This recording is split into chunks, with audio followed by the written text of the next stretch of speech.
Welcome to China Events, I am Jason. The 15th Summit of BRICS leaders is about to be held in South Africa. The summit has attracted the attendance of leaders and high-level officials from about 40 countries, with the possibility of an increase to 50 countries.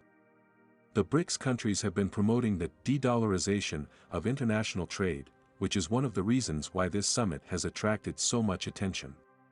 However, to our surprise, local time on August 14, South Africa's Special Envoy for Asia and BRICS Affairs, Anil Sooklal, said in an interview with Bloomberg in Johannesburg, the summit will discuss deepening the use of local currencies in trade between member states, with a focus on issues such as the establishment of a common payment system.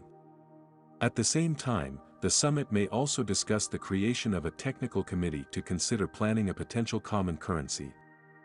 Meanwhile, Sooklal said at a separate session on the same day that the BRICS group has no plans to discuss a global currency based on the fact that it is de-dollarized.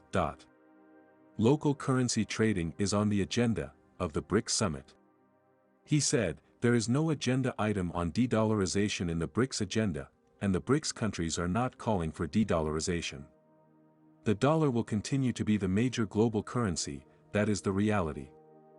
This sudden shift raises the question, is South Africa bowing to dollar hegemony?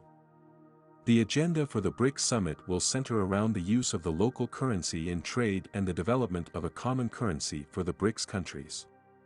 South Africa's Special Envoy for Asia and BRICS Affairs, Anil Sooklal, said in an interview that the BRICS countries will discuss these issues, but stressed that the BRICS countries do not seek to de-dollarize, and that the dollar will continue to be the world's major currency. These words directly reversed South Africa's previous course of seeking de-dollarization, triggering people's question. The BRICS summit will be held soon, but unexpectedly South Africa said that there is no topic of de-dollarization in this meeting. Is there a change in the middle? Combined with the previous attitude of India, many people believe that perhaps India has put forward obstructionist views on this topic. De-dollarization has become a global trend, and many countries want to use their own currencies for settlement, wanting to de-dollarize. And the BRICS member countries are actively involved in this, and several countries are taking action, such as countries like China, Russia, Brazil, and India. Over the past few years, China has also been gradually using the RMB in its trade transactions, with its share of settlements now exceeding that of the US dollar. Reducing its dependence on the US dollar has also significantly boosted the yuan's position in the global financial system. Russia has abandoned the use of the dollar since last year. Russia has taken a series of measures, including local currency settlement with China and increasing gold reserves, to reduce its dependence on the dollar. This initiative not only helps to enhance Russia's financial independence, but also sets an example for other countries. In addition, Brazil is also trying to promote the process of de-dollarization, and they have put forward the idea of establishing a South dollar in South America to strengthen economic cooperation among South American countries and reduce their dependence on the US dollar. This idea has gained the support and attention of other South American countries, and even though it is still at the initial stage, it shows the positive attitude of Brazil in de-dollarization.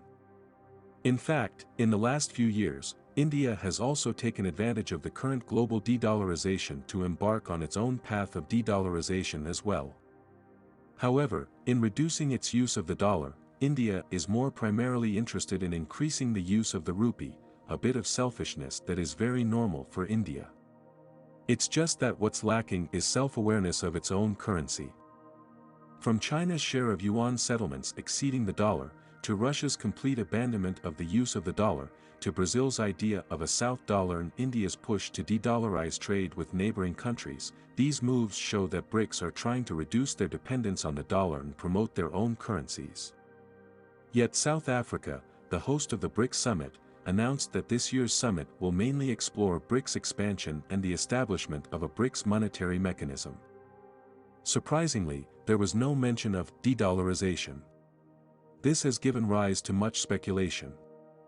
In its statement, although South Africa did not explicitly mention de-dollarization, the agenda includes the establishment of a BRICS monetary mechanism.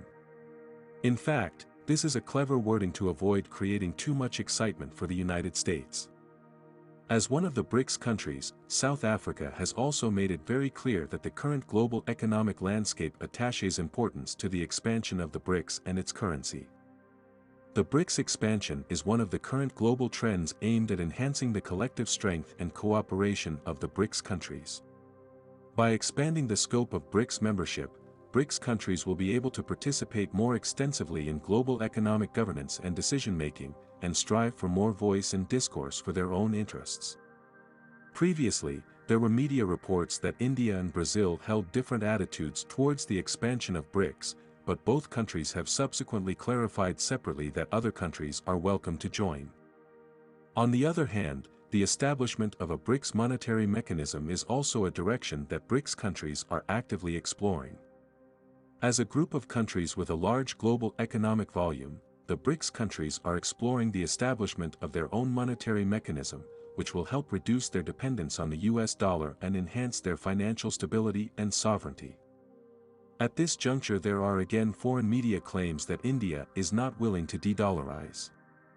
In May to June this year, the Asian Clearing Union convened an important meeting. The final decision is to introduce a new settlement system to replace the slave system. At that time India participated in this meeting. In fact, India is not unwilling to promote the new settlement system. India has already reached an agreement with neighboring Asian countries to use the local currency to settle. So, the biggest possibility is that India has its own little scheme, hoping to fight for more initiative about the rupee through the BRICS summit.